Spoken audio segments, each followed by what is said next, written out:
katwebaze kama Katonda tugenda okuyiga engeri gye tuterekamu ebyobugagga byaffe mu ggulu. Beera wamu naffe mu linnya lya Yesu Kristo Mukama waffe. Amina. Tuzze tweyongera okumanya n'okuyiga ku by'okuyiga bino, era Mukama atukoze bulungi nnyo bw'ayongedde okutusindikira mwoyo w'omutukuvu okubitubikulira n'okwongera okubitegeera. Yonna gy'oli nzikiriza nti kaakati oyongera okumanya n'okutegeera. Twatunuulira enkwasaganya y'amabanja bwe tubanga tugeewoze. Kakano tugenda kutunuulira okweteekerateekera obugagga bwaffe mu ggulu. Okweterekera. Musumba, lwaki kyakuyiga kiramba ekyongera okutuyigiriza ife abantu nga tuli kuno ku nsi tweteekereteekera ebyobugagga byaffe ate mu ggulu? Kikulu nnyo lwa nsonga ani yakyogera, ani atugamba nti kyetaagisa, ani amanyi obukulu bwakyo. Ekyokuddamu nti Yesu Kristo Mukama waffe yennyini. Mu ggulu amanyiyo n'ebifaayo n'ebikola amakulu abimanyi, ne ku nsi agimanyi kubanga yagiriko. Amanyi ebiseera byonna byetukola byetumala nga tukola ku nsi okwekolera obugagga n'ebivaamu abimanyi.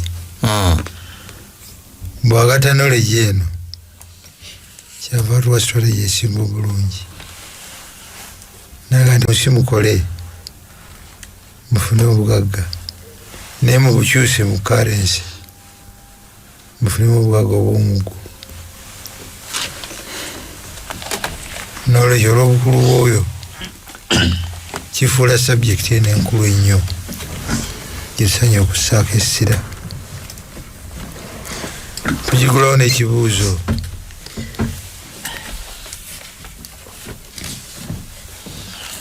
kyabugagga ki ekisinga obukulu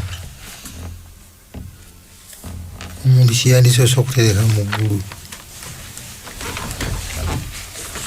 Kyabugagga ki ekisinga obukulu omuntu yena kyeyandisoose okutereka mu ggulu? Dennis,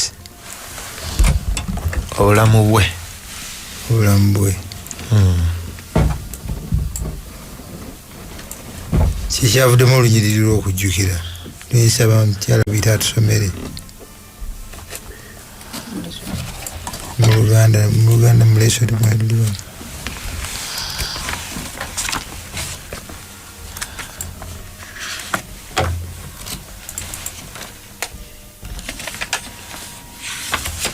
Olulimi lwaffe olw'okujjukira lwavudde mu Mako 8:36-37.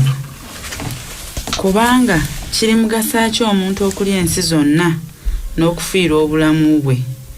Kubanga omuntu yandiwaddeyo ki okununula obulamu bwe? Obulamu businga obugagga. Meba ofuna ensi yonna n'ofiirwa obulamu bwo n'ofiirwa omwoyo gwo. Obufiiriddwa byonna. Yesu kyava akisoosa. Mu lesoni ya leero tugenda kuddamu ebibuuzo bino. Lwaki kitusaanidde okutereka ebyobugagga byaffe mu ggulu? Byobugagga kika ki byetuterekayo? Baani betusomako mu Bayibuli abaaterekayo tubakozesa ng'ebyokulabirako, era baaterekayo biki? Ye biterekebwayo bitya? Ebibuuzo bina. Ekisookerwako kyekyokulabirako kye tugenda okulaba naye nga tetunnaba kukiraba. Akanjula kano twagala tukasome. Tugenda kusookera ku Nuuwa nga kyekyokulabirako, naye akanjula katugamba nga tetunnakasoma nti buli muntu Katonda gw'ayita n'amukubiriza okutereka ebyobugagga bye mu ggulu, bw'amala akkiriza okukikola kijja kumwetaagisa okukolawo enkyukakyuka sinzigu mu bulamu bwe lwa nsonga eggulu lya njawulo nnyo okuva ku nsi. Eggulu eriyita obugagga ku nsi si bwe bugagga.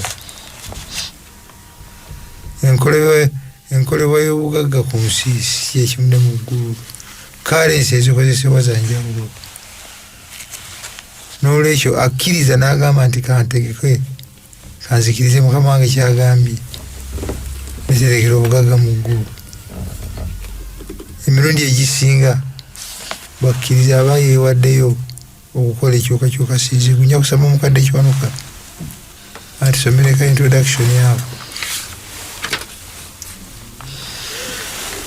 kaggulawo. Yagambye nti kyansonga okulowooza nti abanoonya obugagga obw'eggulu entakera bayitibwa Katonda okukola enkyukakyuka mu bulamu bwabwe enkulu ddala wano ku nsi. Beera mweteefuteefu okusisinkana ebintu kyekimu singa walabikawo obwetaavu ekijja omanyi kinyaga bitono.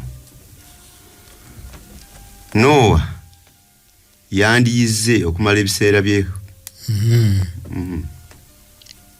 kaliko kako badoga akembadde zijja yaako nti buli akkiriza okuyitibwa kwa Mukama waffe watera okubeerawo enkyukakyuka ennene mu bulamu.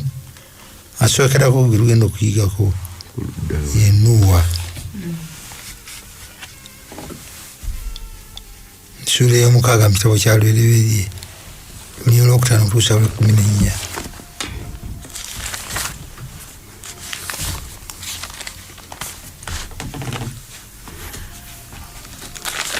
mpaka 14 Lubereberye 6. Mukama n'alaba obubi bw'omuntu nga bungi ku nsi na buli kufumiitiriza kw'ebirowoozo eby'omutima gwe nga kubikwereere bulijjo. Mukama ne yejjusa kubanga yakola omuntu mu nsi n'anakuwala mu mutima gwe.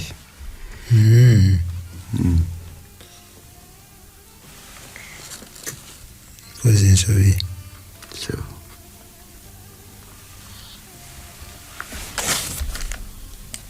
Tusooke Matayo 6:19-20.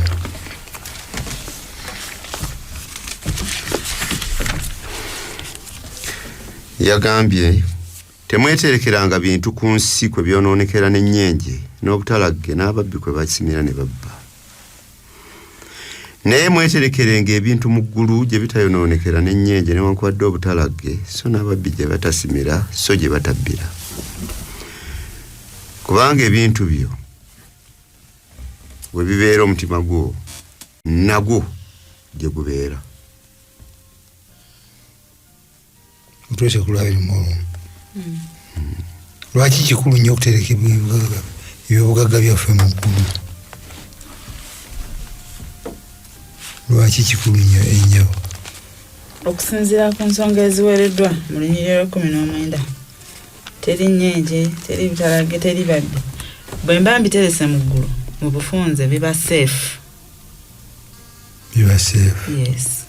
Security. Ate nga ago ge mazima bwe tuyikola ku nsi kuno ne byala tutagala ne security. Esebo atugambye nti ebyobugagga byo gye bibeera n'omutima gwo gye gubeera. Mukama Katonda ayagala emitima gyaffe gibeere eyo mu ggulu gibeere gy'ali. Naye akikoze ati ayagala obugagga byaffe tubiteeke mu ggulu kubanga akimanyi emitima gyaffe gye gijja okukola ki gye gijja okubeera kyobola kitugwanidde okutereka mu ggulu. Nakyo kyamazima obugagga gye bubeera n'omutima gye gubeera. Good. Kakati twagala okulaba ekyokulabirako ekyomuntu yayitibwa eyasooka. Sebo ddayo ku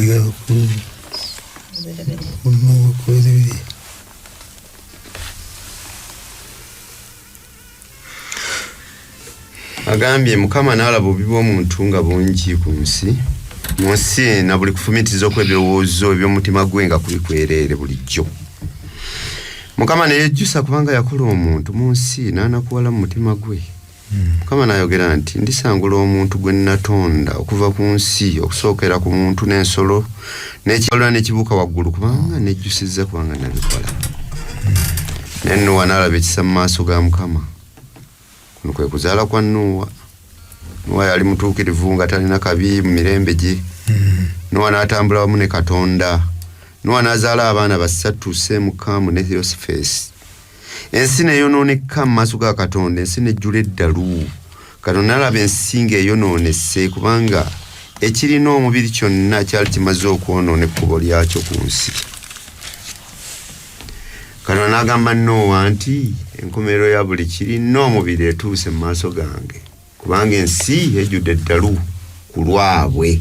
Kale laba ndibazikiriza wamu n'ensi.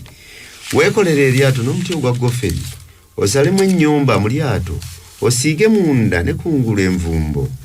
Bw'otyo bw'okolanga emikono 300 obuwanvu bw'eryato, n'emikono 5 obugazi bwalyo, n'emikono 3 obugulumivu. Kyali kintu kinene. Somo lwa 22. Nuuwa n'akola bw'atyo nga byonna Katonda bwe yamulagira, bw'atyo bwe yakola. Genda ku ssula ey'omusanvu. Osoma olusooka n'olw'omusanvu. Mukama n'agamba Nuuwa nti yingira ggwe n'ennyumba yo yonna mu lyato kubanga nkulabye ng'oli mutuukirivu mu maaso gange mu mirembe gino. Nuuwa n'ayingira n'abaana be ne mukazi we ne bakazi b'abaana be awamu naye mu lyato olw'amazzi g'amatala. Nuuwa ayitiddwa. Akkiriza. Bw'amala akkiriza okukola Katonda ky'amugamba, kiyinza kuleeta nkyukakyuka kize mu bulamu bwa Nuuwa. Kiyinza kuleeta nkyukakyuka kinyewo. Emu ku nkyukakyuka nzikiriza nga Nuuwa yali alina emirimu gy'akola egitambuza obulamu bwe. Naye ekintu kye bamugambye okukola kigenda kumujja ku biri byonna adde ku kino ekimugambiddwa. Kuba bwe tusoma ebyafaayo yakizimbira emyaka 12. Kitegeeza emirimu emirala gyonna gyawummula, guno ne gufa omulimu.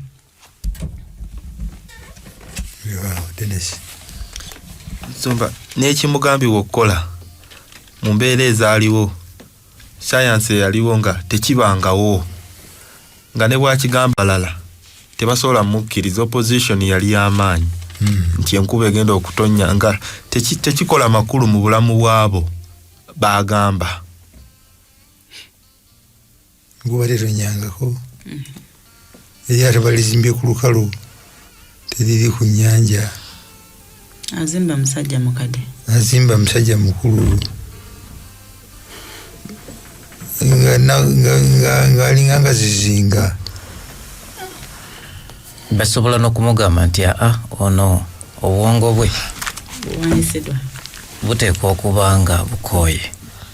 Zona z'enkyukakyuka anaakola Katonda by'ayagala zagumira. Musumba nze nalengeddemu awo akalala nti newankubadde Nuuwa yali akkiriza Katonda ng'era atambula naye waaliwo ate okwenyweza ennyo ku Katonda. Yali serious. Ne Katonda we. Olw'okubanga nti waliwo opposition nnyingi n'alemera ku ekyo kyennyini Katonda kye yamugamba. Naye abamugamba nti ekintu kyokola tekiriyo si batuufu. Observation zaabwe si ntuufu. Okusinziira ku byafaayo n'engeri gye baali balamumu embeera mu buntu bye baali boogera bituufu. Bibeera ebituufu. Nuuwa ajjawa obuvumu okugumira okuwakanyizibwa kuno, ate nga naye bw'asiriikirira abasajja be boogera bituufu naye talabanga ku nkuba, talabanga ku lyato ddene bweriti. Ajjawo obuvumu obukola Katonda ky'ayagala. Kande kiwanuka obuvumu bwali mu ye yennyini ku ekyo kyeyategeera okusooka.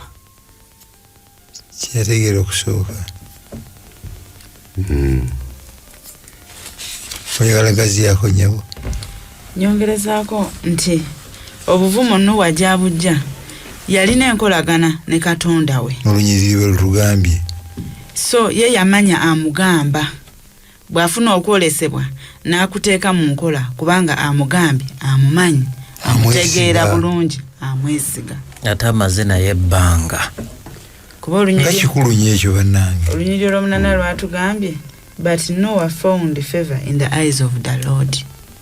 Kitegeeza baalina enkolagana. Relationship. Ekigambo kya Katonda nga kikulu nnyo mu bulamu bwaffe. Kale nga tetunnava ku Nuuwa ono. Katonda azze awadde Nuuwa instructions. Ne waliwo byaleseeyo nga nabyo bikulu byatanyezeeko.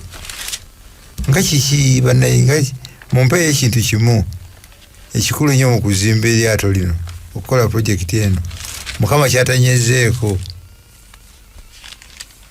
Olinayo kuteesa kyoyinza okuwonga. Takinyeze biki naye azze amugambye okuzimba teekamu bino kola booti saizi weeti ojja kubisibisa koolaasi. Takinyeze Dennis. Tetulabye wamuwera budget nga ffeno tuba tugenda ozimba ekkanisa zaffe gamba nga eye Shalom bwe tujja nti twagala ozimba ekisooka mu diro nti budget eriwa nga tutambulira ku eyo budget naye wana amugambye bugambi tamuwadde ya budget tamuwadde resources nti ziriwe zitinewe ziti yamuwadde bu instruction n'akomaawo. Njagala mu muti ogwa goferi n'ekika ky'omuti kyakimugambye emisumaali n'emiguwa gy'eginaava n'emmita z'anaazimba eno njagala kyenkane bwe kiti kibeere mu buwanvu bwe kiti ne mu bugazi bwe kiti period. But materials njagala goferi yekka ebwero tekeyo empumbu ogisibe bulungi. Kakati mulowooza yesebo ya budget Nuuwa yabikola atya? Yabyekolera ennyabo Nuuwa okuleeta budget eno okuteekesa mu nkola ekimugambiddwa by'ebyobugagga bwolwo byatereka mu ggulu. Esebo sente zino bwezandibadde zeetaagibwa oba yali akola sente ze nga tanaba kugambibwa lyato bazagenda nga watetumanyi naye kakati zifunye gye ziraga. Ate Musomba bw'olaba olwo olunyiriri bwe lutandika lutulaga nga Nuuwa batulaga alina family era yazaala. That means yayina obuvunaanyizibwa okuliisa abantu bano okubazimbira ennyumba ennungi mu myaka egyo. Ekitegeeza bwe twetiba tusonda ssente z'okugula ettaka nga tugondera ekiragiro ekigamba nti mugende mu nsi zonna mubuulire ki enjiri. bwe tukungaanyiza okuzimba ettaka tuba tutereka bugagga mu ggulu. Eryaffe ery'ekkanisa ery'ekkanisa tutegeka bya bugagga bwe tusonda ezinaazimba ekkanisa tuba tutereka bugagga mu ggulu. Bwe tusonda eza effort byonna bya bugagga ebyo tweterekera emmere n'eriibwa nga tukola. Tweterekera. This is very interesting. Nuuwa yagattako n'ekirala kyetusomako mu Peetero ekyokubiri 2:5 kadde kitusomeresa. Yagambye nti nga mmaze okusooka okutegeera kino nga munaku ez'oluvannyuma abasekerizi balijja n'okusekerera nga batambula okugobereranga okwegomba kwabwe bo ne boogera nti okusuubiza kw'okujja kwe kuli kuliyiwa. Osomye oludda 3:3 2 Peter 2:5 era ataasonyiwa nsi ey'edda naye n'awonya Nuuwa omubuulizi w'obutuukirivu ne banne 7 bokka bwe yaleeta amataba ku nsi eyabatatya Katonda okujjako okuzimba nuwa mulimu ki omulala gwe yakola gwe tuyinza okugamba nti ng'atereka bugagga mu ggulu ennyabo yayongerako okubuulira abalala the preacher of righteousness obutuukirivu bwa Katonda okubuulira abalala kikola kitya obutuukirivu bwa kitereka kitya obugagga mu ggulu bwe mbuulira omuntu enjiri n'ategeera Mukama Katonda onaku luli nga Yesu akomyewo n'aba nga naye gy'ali mu ggulu kiba kya bugagga nze amubuulidde mba nterese mu ggulu naye bw'akkiriza enjiri ya Mukama Katonda naye aba aterese mu ggulu ffenna ne tuba nga tufunamu ate naye bw'abuulira abalala zonna munyenye ongule yange bwena bugagga bwa mu ggulu compound by the way okujjako ekyo ultimately ekyabantu abakkiriza Mukama waffe bugagga ky'obulala butereka mu ggulu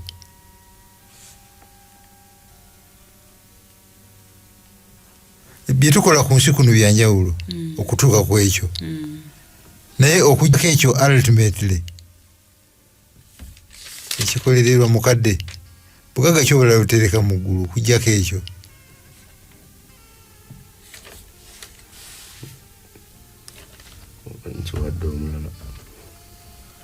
ntegerekese kyembuuza okuleka okubuulira abantu bugagga ky'obulala Dennis agambye nti Nuwa bw'abuulira olw'abasuubira okukyuka bamala bakyuka ne bagenda mu bwakabaka bwa Katonda ekyo kyekyobugagga ultimately ekikolererwa ku nsi kuno eryato lino goferi emisumaali biki okufuna amakulu n'okufuna obugagga mu ggulu nga currency muvuddemu omwoyo Nuwa yafunamu emyoyo emeka 7 okugula ettaka okuzimba ekkanisa okukola effort okufunamu obugagga mu ggulu kufunayo ki mwoyo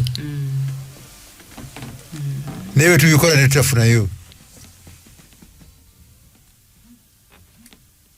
tuba tuviiriddemu awo kubanga ultimate goal nga bwe twayize mu nyiri lwaffe olwasookedde eddala nti kintu kiki obulamu bwaffe tuleme kubufiirwa kubanga bwo kyekisinga obukulu bwe twayize nga tutandika kitegeeza goolo yaffe yonna yakubuulira bantu njiri batuuke mu bwakabaka obw'omu ggulu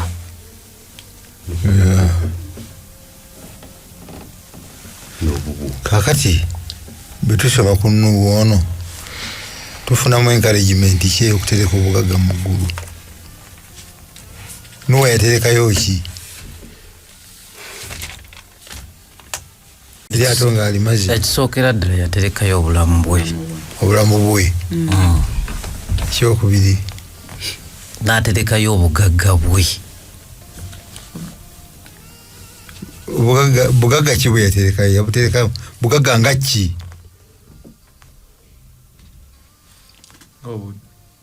enyabo nsumba nyinza okwogera ku nsimbi kuba ze yandikoze nga zikola ebibye yazigulamu material okulaba ng'atuukiriza Mukama kyamugambye n'ataasa obulamu bwe ekyobugagga kyeyaterekayo eri munansonyiwa nkyagoba akasonga kekamu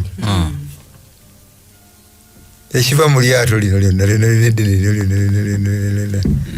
eri yaterekayo obulamu bwe ekirala abaana be ne mukazi we okujjako ebyo byakozesebwa byonna okutereka obugagga kuliko ekirala ekyagenda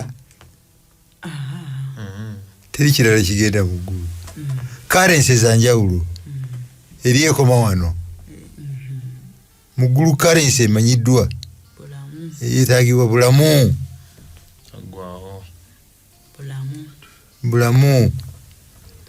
bw'okwata ssente ku nsi kuno n'oyamba omunaku n'oyamba bannamwandu n'okola ki ntereka bulamu bwange mu ggulu n'obwabwe obubono bwabwe.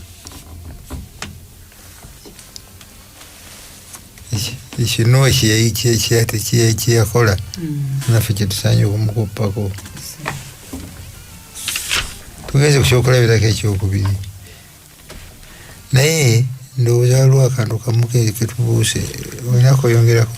Nsumba n'uwono waliwo akalala ketumulabirako, alina engeri gy'atuinspiringamu naffe okukola kyekimu, kubanga ekisooka omulimu ogwamuweebwa tegwali mutono. Naffe oluusi waliwo tasks ezituweebwa nga ziringa kuzimba lyato nga zikaluba. Tugulaba nga gwe gumu gwennyini nnyini ne kaakano gwe tulina. Enno ye task yagirina nabwomu, naye wano okubiriza ab'egindi mutuweezeeyo n'ab'egindi. So inspiration y'amaanyi kuba omulimu, it was not an easy task. Nolwekyo ffe abali ku shalom yaffe tetuggwamu maanyi. Tetuluddewo nnyawo. Kalugende maaso. Tugenze ku kyokulabirako ekirala. Ekyokulabirako kye tugenzeko kya Abrahamu. Naye nga tetwerabira nti Nuwa bwe yakkiriza okuyitibwa n'akkiriza okukola Katonda ky'ayagala, kyamwetaagisa okukola enkyukakyuka kasigu. Kakati Katonda ayiseeyo omulala wuuno, tumusomako mu Lubereberye 12 tulusooka okutuusa ku Lwokusatu.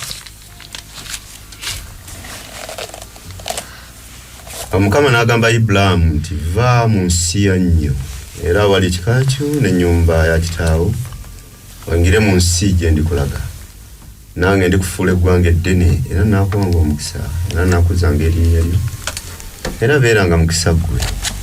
Nange naabawanga omukisa banaakusabiranga ggwe omukisa, n'oyo anaakukolimiranga naamukolimiranga nze, ne mu ggwe ebika byonna eby'oku nsi mwe biriweerwa omukisa.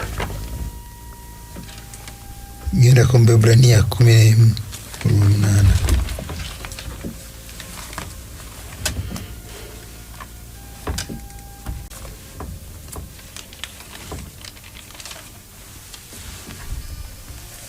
Olw'okukkiriza Ibulayimu bwe yayitibwa n'awulira n'okugenda n'agenda mu kifo kye yali agenda okuweebwa okuba obusika, n'avaayo nga tamanyi gy'agenda.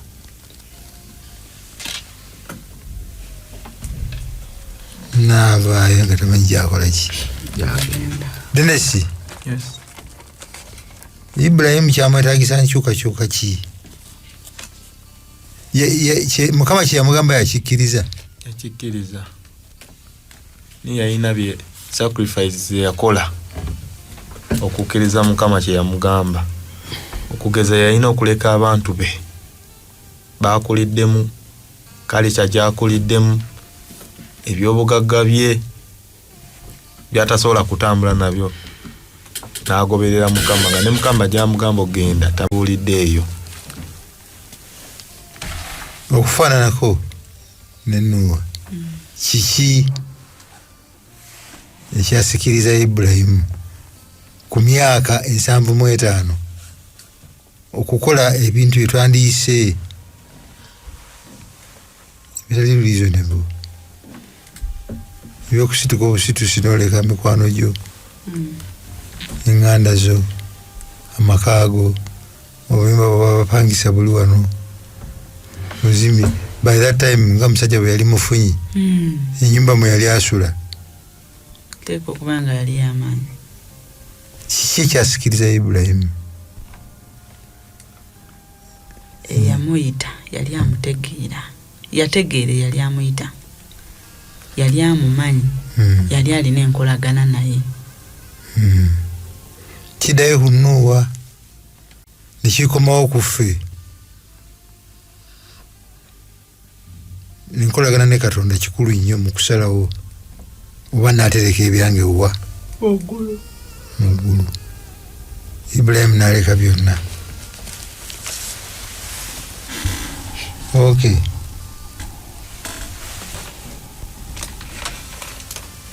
N'olwekyo ekyetaago ekisookera ddala nkolagana ne Katonda ono. Bwe tumala okuba n'enkolagana Nuwe bamugamba yakkiriza yagonda. Yagonda. Ibrahim be bamugamba yakkiriza yagonda. Kiki kye tuyiga awo?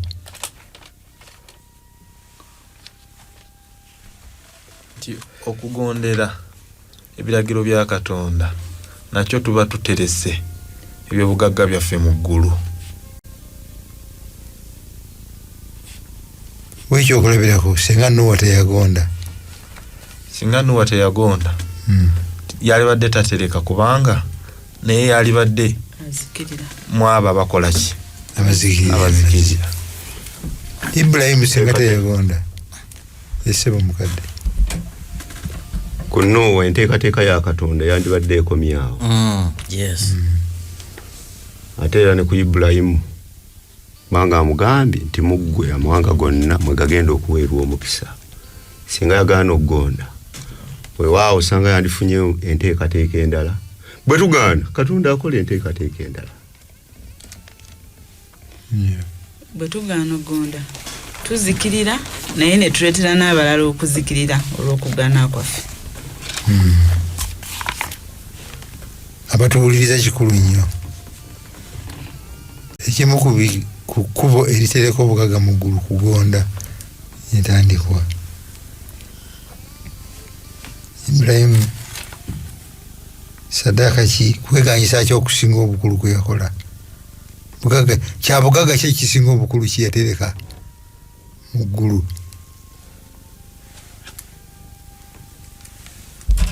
Bangambe kuterekayo mwana we ow'ekisuubizo. Lwaki ogubuulize? Obuuliza okukola ki? Yawulira ki? Yawulira eddoboozi lyoyi yamugamba. Gwategeera obulungi. Namugamba okuwaayo omwana we. Namuwaayo. Okay. Tusomereko Ibraniya 17 kutuusa 19. Ibraniya 17 yagambye nti olw'okukkiriza Ibulayimu yakemebwa n'awaayo Isaaka era yaweebwa ebyasuubizibwa n'essanyu yalinga agenda okuwaayo omwana we yazaalibwa omu yekka. Yagambibwa nti mu Isaaka ezzadde lyo mwe lirinywererwa mwe linaayitirwanga. Bwe yalowooza nga Katonda ayinza okuzuukiza mu bafu era mwe yamuweera mu kifaananyi era mwe yamuweerwa mu kifaananyi. Tekategeerekese kategeerekese ekyekiweebwayo ekisinga obukulu kireka mu ggulu. Kyava atuwa amagezi Bakolinsi ekyokubiri 4:16. Tuweebwa amagezi mu Bakolinsi ekyokubiri 4:16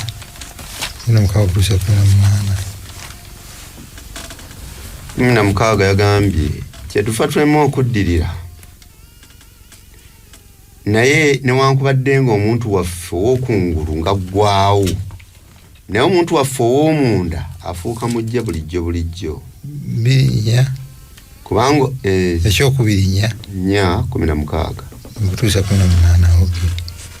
Kubanga okubonaabona kwaffe okutazitowa okw'ekiseera ekyakankano kwongerayongera nnyo okutukolera ekitiibwa ekizitowa eky'emirembe n'emirembe.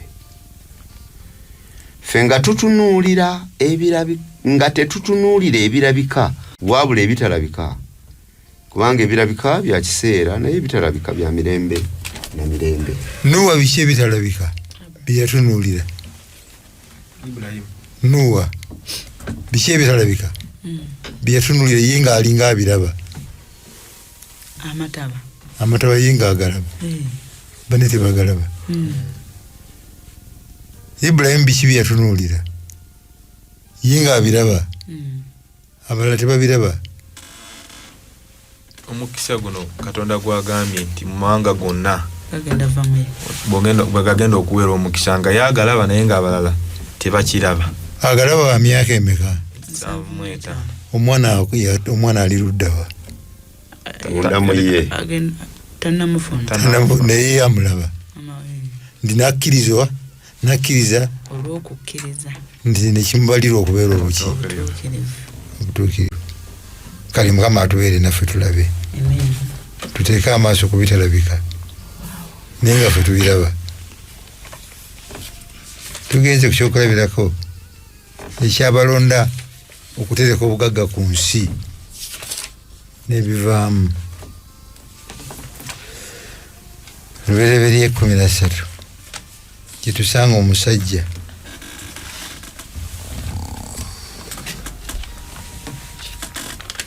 Luti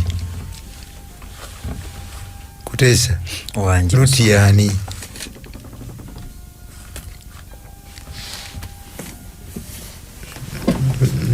Luti ono gwe tugenda okwogerako ayingirawo atya?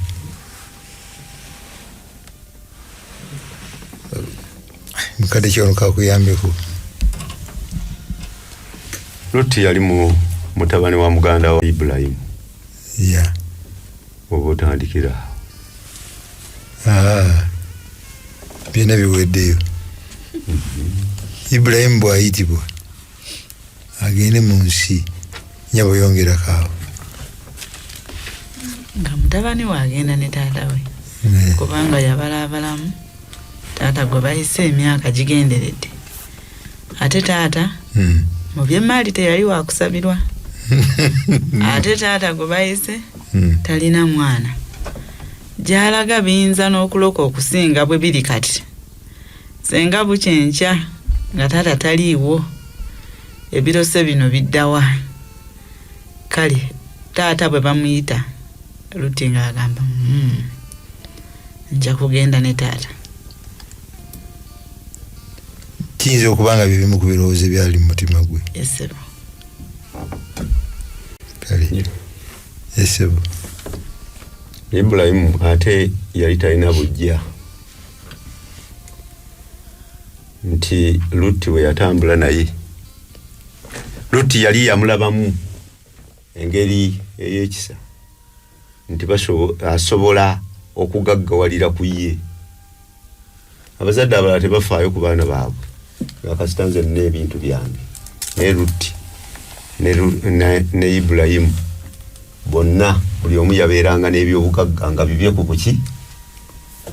Yamuwa eddembe okwekolera natamukotogera. Noli gwe bali wadde amanyi oddikozesa. Tusomere mu 13 Lubereberye olw'ekumi okutuusa ku 12. Luti n'ayimusa amaaso ge n'alaba olusenyi olwa Yoludaani lwonna nga mulimu amazzi mangi wonna wonna. Oba tusooke kuwayo background katono. Dennis tuweyo background katono.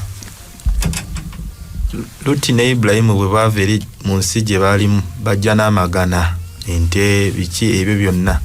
Ne baatuuka mu bifo nga resources tezikyamala. Era ne wabalukawo olutalo wakati w'abasumba ba Ibrahim n'aba Luti. Enkayana ezo bwe zajja, Ibrahim kwe kugamba Luti gye tugenda okusomawo nti weeroboza ekifo ky'oyagala. Bw'ona agenda ku kkono nze nja kugenda ku ddyo. Waleme kubaawo nkayana. Luti n'alonda. Sobo tusomere kati. Luti n'ayimusa amaaso ge n'alaba olusenyi olwa Yoludaani lwonna nga lulimu amazzi mangi wonna wonna. Mukama nga tannazikiriza Sodoma ne Gomora nga lufaanana ng'olusuku lwa Mukama ng'ensi y'e Misiri ng'ogenda mu Zowaali. Luti ne yeeroboza olusenyi lwonna olwa Yoludaani.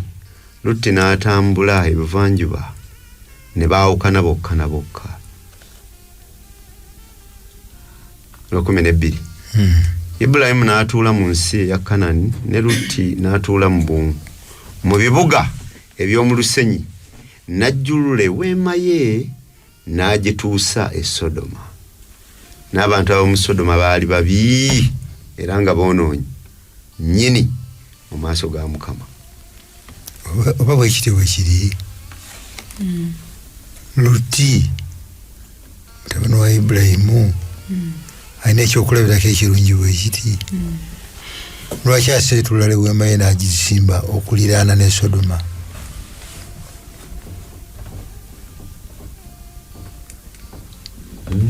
Yali Museveni naye temanyi. Dennis nga mukyala mukadde background gyawadde ndaba walinga Sodoma awo kuliraana Sodoma wafuna basuubuzi bayitawo ko nga bagenda Sodoma okusuubula ate nga naye ayinayo ku maali awo wali favorable ku business bwendowooza ebintu byonna byakola birina akatale.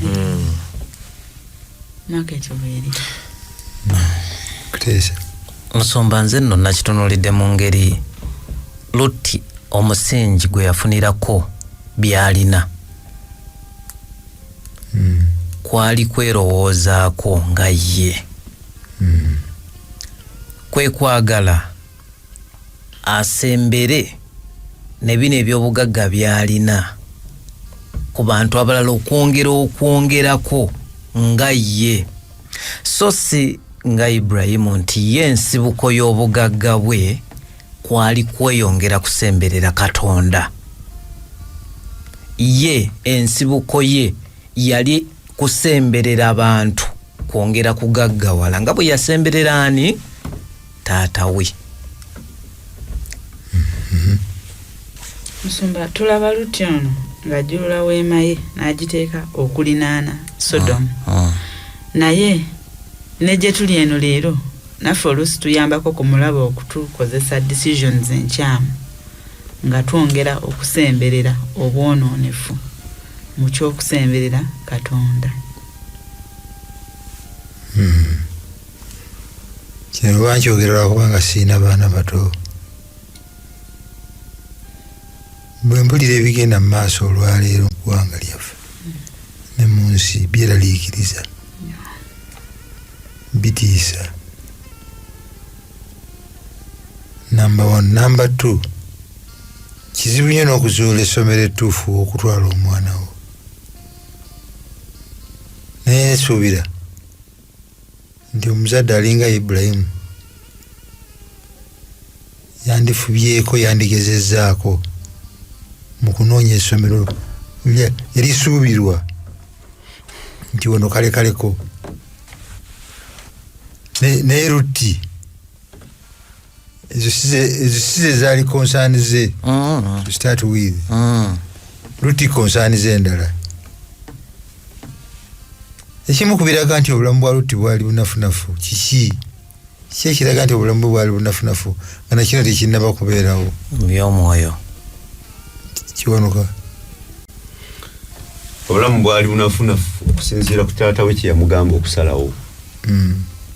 Kyali kirowoozo kya Ibulayimu kye yaleeta eri Lutti n'amugamba nti weeroboze ng'omwana omutegeevu eyajja ne kitaawe. Si ye yandibadde asalawo okweroboza. Yandigamba nti taata gwe sooka ompenze we nnaakola ki we nnaabeera. Endowooza ekyo kyalaga obunafu ku ntandikwa ya Lutti.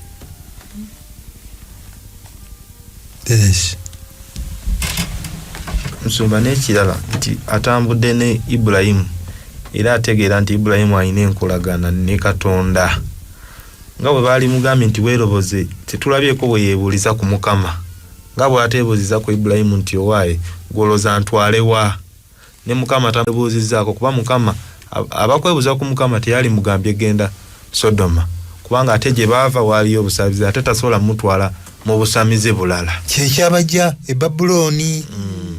Mukama bajjeyo asobole okubafuula eggwanga mwaliwo era ensi yonna omukisa. Ate n'amala okubajja e Babuloni ate n'abaleeta ate abaleeta Sodoma. Oli mutuufu teyandikikoze.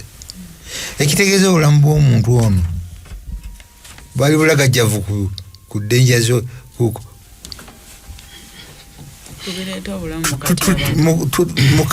mu kanisa saagala kugamba, saagala kukibuuza bubi. tulina abantu abengeri ng'eyo kubanga bw'okibuuza bwotyo gwoba weejeemu tuli mu kanisa naffe mu kanisa tumanyi okubeera mu kanisa muno ne tulagajjalira ebintu ebiyinza okuva mu buzibu ekyokudda mu kiganiro sebo genda mu sula e14 olunya olw'11 okutuusa ku lw'12 omusumba tulinayo akadde katono nnyo nyini ddala ne banyaga ebintu byonna eby'omu Sodoma ne Gomora n'ebyokulya byabwe byonna ne beegendera ne banyaga Lutti omwana wa muganda wa Ibulayimu eyatuulanga mu Sodoma n'ebintu bye ne bagenda ne wajja omu eyawonawona abulya Ibulayimu Omwebbulaniya oyo yatuulanga wali emivule gya Mimuli Omwamoli muganda wa Eskulo Skoli era muganda wa Aneri n'abaali nga balaganye ne Ibulayimu.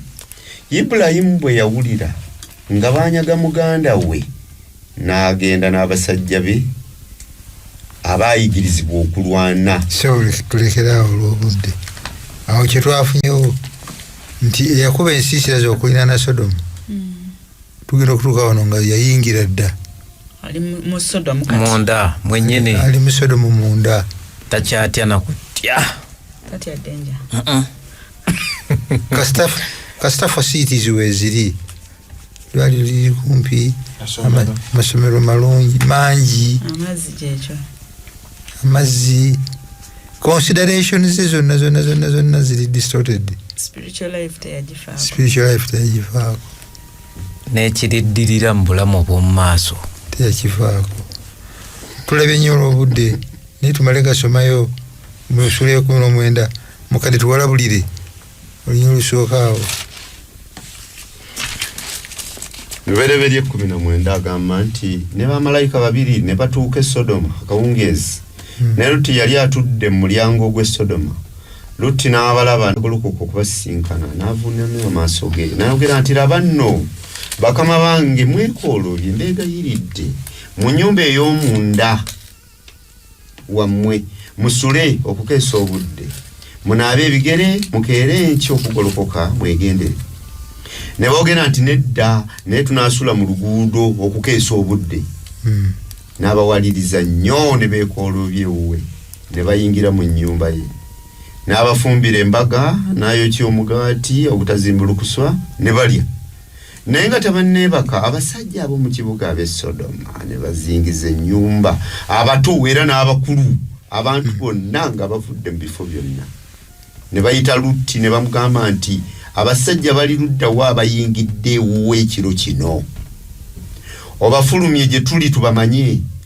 Lutti n'afuluma gye bali mu mulyango n'aggalawo oluggi ennyuma we n'ayogera nti mbeeyiridde baganda bange mukola bubi obwenkanidda.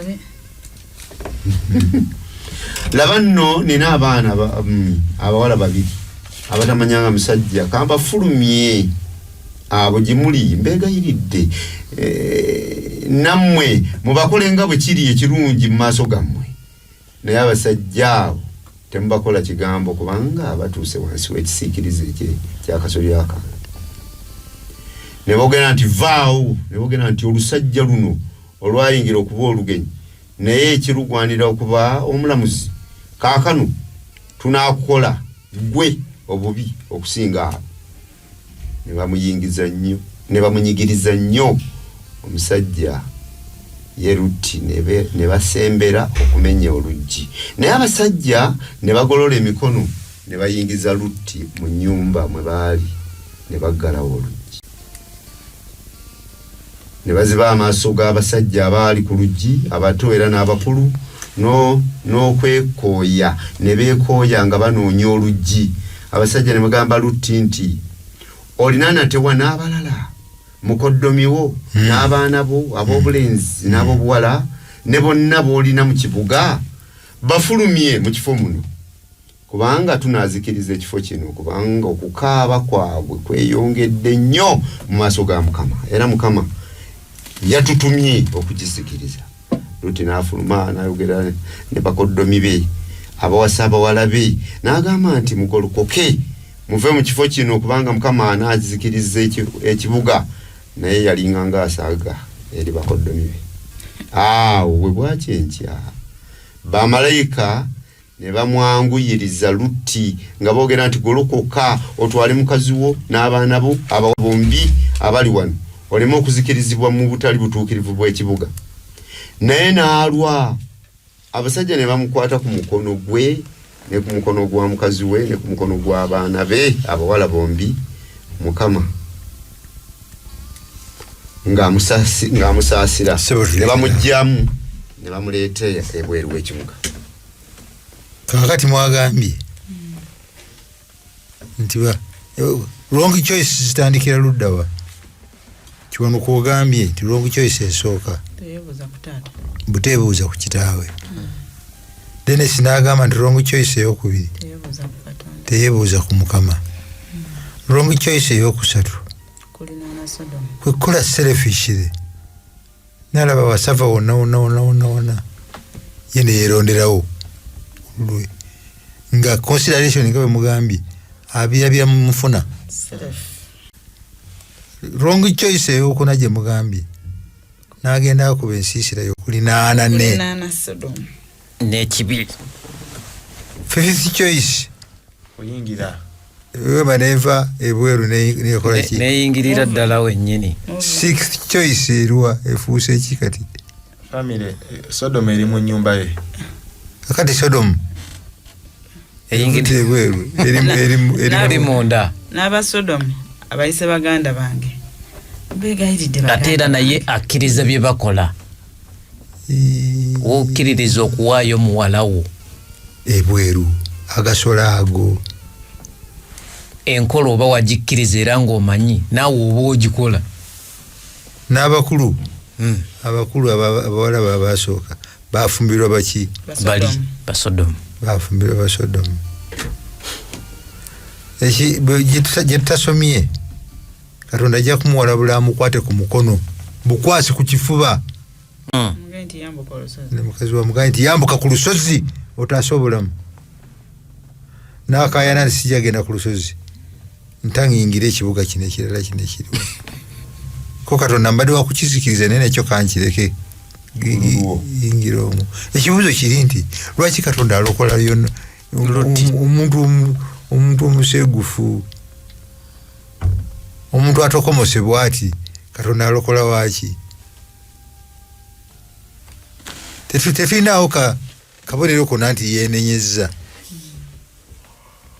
ennyabo nsonga ndowooza olw'ekisa kya Katonda ekitakoma ate n'ensonga endala eyali ku Lutti tokibuukako mangu. God's grace is abundant. Ekyo tekibuukako mangu. Ekisa kya Katonda nze mukulaba Lutti ono nandibadde mumuleka n'agira naye Mukama Katonda ekisa ekyamuleeta ku musalaba okulokola ababi nga Lutti tekikoma. Kakati ensonga endala Dennis yongerako ne Ibrahim esala gye yasaba nga conversation gye yalina ne Mukama nti wabona abaawo 5 tozikirize nti sijja kubazikiriza paka bwe yakkirira ku namba n'atuuka kuba meka 5. Mukama ngera yakyakola ki akyalamuza abakukka kusingakawo Mukama yandiganye yandikiriza. Ekisa kya Katonda nga tekikoma. Ekitegeeza essala ya Ibrahim yataasa Lutti. Ekyewuunyisa ku mbeera ya Lutti ono kwe kuba nti Katonda atula eri waggulu yali amanye ekibuga Sodomu n'obubi bwakyo. Ali eri abiraba naye ate n'atuukira ddala ne ku ground. N'agamba Ibrahimu nti ekindeese okukaaba kwa Sodomu kutiridde nzize kwerabirako naki. Kati ate n'akyala ne mu Sodomu mwennyini bwe akyala ewa Lutti. N'ayita ku lugwanyu. Naye ne baagala omulamuza. Trouble. Kyogera ki ku biseera bye tulimu? Ekintu ekyo kyogera ki ku biseera bye tulimu mukadde kiwanuka? Nga tusoose okuddako emabega twalabye Nuuwa nga yatereka obugagga bwe mu ggulu olw'abaana be bye yali abuuliridde obulungi. Ibulayimu naye n'atereka obugagga bwe wa Lutti talina na kimu kye yatereka ku by'obugagga bwe. N'aviiramu awo. Nabi yagenda nabyo mu Sodom. Kiki nabyo ne bimufa. Kiki obadde obuuzizza nti mu kiseera kino kiki kye tulaba? Embeera etambula mu bulamu buno bwe tutambuliramu ebiseera ebisinga ebirowoozo byaffe tubitadde mu byenfuna n'amagezi gaffe tugatadde mu kufuna. Abaana baffe tetubawadde budde kubategeeza kubeera kya bugagga kye tuterekawa mu ggulu. Era tukeera 11 ne tugenda wadde okufukamira okusabako nabo tekisoboka. N'ebirala n'abakyala baffe ogenda okukakkana. Sina kindi kiyinza okutufiiramu okwenkanankana n'ekyaviiramu Lutti kye yafuna. Mukama nze nno weno wenjagala okugamba nti Lutti yeba Mukama yamuyamba oba yali wa mukisa nnyo nti essaala za Ibrahim zaali zimunoonya buli wamu. Naye nze wetusaanye okwekyekingira kitalo nnyo. Kakati awaddako obudde buyise era ndowooza tuwunzike.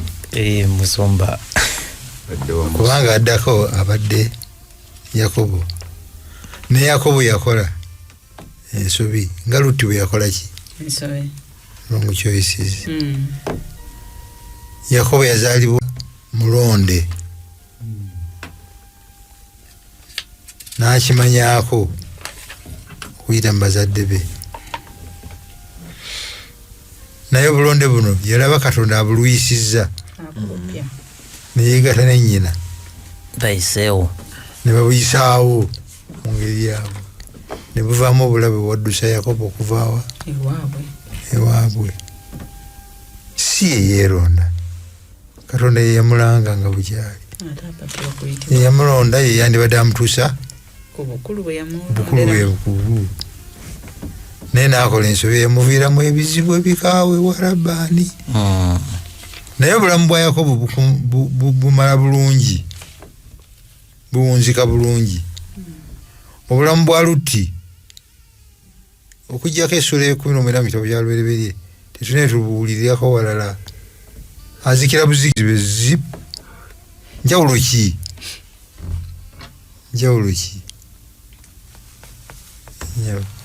Enjawulo eri wakati wa Lutti ne Yakobo nti Yakobo bwe yamala okugwa mu nsobi ne mu kudduka ng'avaayo yafunanga akaseera ne yeenenya eri Mukama. Era olw'okuba yeenenyanga we yatuuka e Beseri ne yeezizika ejjinja Mukama n'amusisinkana n'abaako n'obweyamo bwe yakola eri Mukama. Naye Lutti, despite all those faults, tetulina we tumulabira ng'ali mu maaso ga Mukama amenyese. N'okumujja e Sodomu bakwakkula mukwakkule. Ku mukono. Ne taata we n'agenda n'amutaasa olutalo. Naye talina wayo. Ekyannobye ennyo bamaze okumutaasa olutalo bamugye e Sodoma. Olwakomawo bekapa n'addayo e Sodoma. Musumba tukkirize tukome wano. Ebyokuyiga ebirala tujja kukuŋŋaana ku kanisa gye tunaasinziza twongere okubaganya ebirowoozo. Katuwunzike na kano. Sabo. Nuwa yeeganyisa byonna asobole okufuna byonna. Amiina. Abraham yeeganyisa byonna ebyali ebikulu gyali asobole okufuna byonna. Musa yeegaana Misiri n'ebitiibwa byayo asobole okufuna byonna era n'abifuna. Alonda bulungi. Kiri kitya erife? Nti ate Lutti yeekuŋŋaanyizaako byonna ate n'afiirwa byonna. Mbadde nkuba omulanga ne bannaffe abatuwuliriza oleme enkyayaleero okutunuulira muntu mulala nikwekubemu nawe katooki ogambe kiki ddala mu butuufu singa nange nekubyemu katooki kiki kye nali nfiiriddwa olw'okutereka obugagga mu ggulu ng'obugagga obwo bwansingira oba bunsingira ebikulu right now byentaddeko essira kiki ddala mu butuufu kyoyinza okusaako essira nti naawe wakireko osobola okusiga obugagga mu ggulu akawunti yange oba eriko mmeka mu ggulu ekyo kyobuuza kirungi nnyo akawunti y'omu ggulu kuliko kaki gye nnwanirira okugenda eyo musumba tusabe katonda kitaffe omulungi naffe wetuyitanga bwe wayita bannaffe n'otuwa omulimu tugende mu nsi yonna tubuulire enjiri tugezaako naye mu kulaba okw'obuntu tuli banafunafu otusonyiwe tukwegayiridde embeera ze tukoleramu si za njawulo nnyo nga ne bannaffe ze baalimu naye tuwa obwagazi obumalirivu n'obuwulize okuwulya eddoboozi lyo naffe tutereko obugagga mu ggulu mu linnya lya Kristo Yesu mukama waffe amiina